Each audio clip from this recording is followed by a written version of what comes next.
Hola profesora, ¿cómo está? Mi nombre es Vicente Arriagada y hoy junto a mi compañero Diego Briones, nosotros somos del tercero E, le vamos a exponer nuestro comentario literario acerca del relato No oyes ladrar a los perros de Juan Rulfo.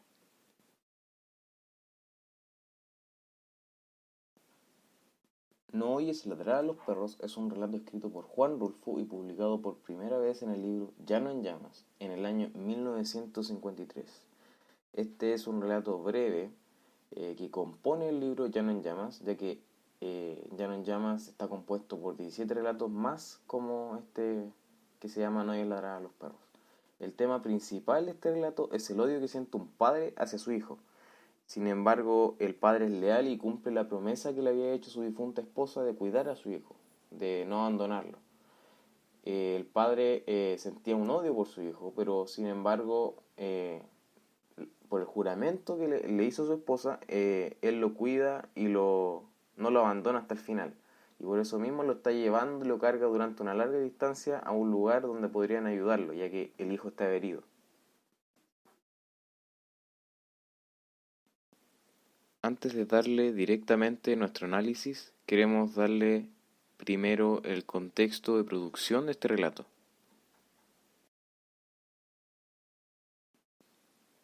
¿Quién fue Juan Rulfo? Su nombre completo era Juan Nepomuceno Carlos Pérez Rulfo Vizcaíno. Él fue un escritor, guionista y fotógrafo que nació en Acapulco, México, en el año 1917. Se hizo conocido principalmente gracias a dos obras. La primera fue El Llano en Llamas, es un libro compuesto por 17 relatos, y el segundo libro fue Pedro Páramo, publicado en 1955. Sus obras se caracterizaban por ser cuentos breves, en donde se combinaba la realidad y la fantasía. Se desarrollan en escenarios rurales posteriores a la Revolución Mexicana.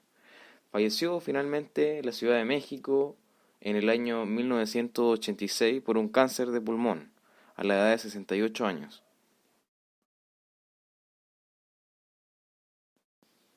Bueno, ahora que ya sabemos un poco más sobre el escritor, el autor de esta obra, ahora vamos a explicar la síntesis de la obra.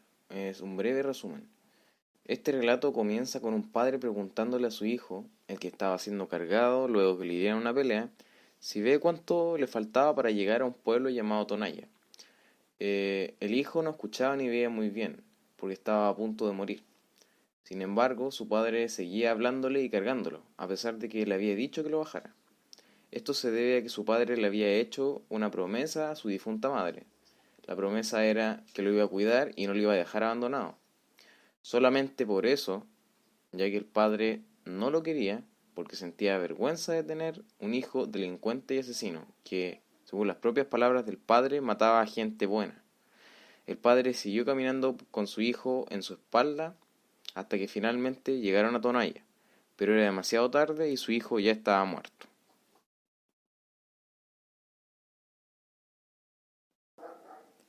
Bueno, ahora vamos a hablar de el lugar y la época histórica.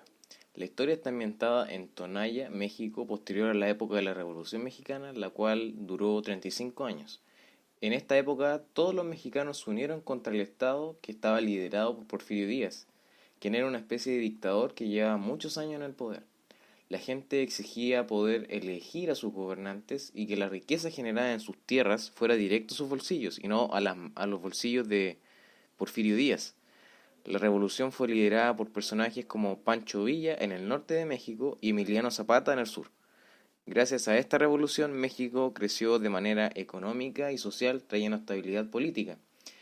Por supuesto que estos cambios también costaron mucho económica y socialmente. Ambiente de la obra. En esta obra se nos presentan características acerca de cómo es la vida de un padre campesino viudo, que debe cargar con una promesa que le hizo a su difunta esposa. Elementos como las grandes distancias que caminó para llegar a Tonaya, cargando a su hijo Ignacio en la espalda, además de la ausencia de gente en el camino, nos llevan a deducir que el espacio físico en el que se desarrolla esta obra es en el campo. Además, esta obra trata temas como la soledad. Ejemplo, cuando el padre estaba solo al llegar a Tonaya con el cuerpo de su hijo. También demuestra la rabia cuando el padre dice que le da vergüenza tener un hijo ladrón, delincuente y asesino. Y por último, la lealtad, ya que el padre cumple con la promesa que le hizo a su esposa, de no abandonar a su hijo.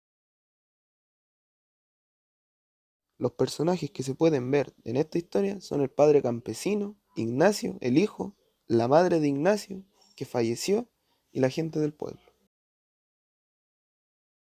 La retroalimentación es que esta historia representa muy bien la historia y vida del autor, ya que es un cuento breve situado en un lugar rural, representando aspectos de la vida del autor como la destrucción familiar. Aparte de que es una obra profunda, aunque sea corta, sus personajes se llegan a desarrollar de una buena e inteligente forma, y los sentimientos que le da a entender al lector. Esa sería nuestra presentación sobre el comentario y el análisis de esta obra. Muchas gracias por prestar atención y nos quedaremos atentos a sus observaciones. Que esté muy bien.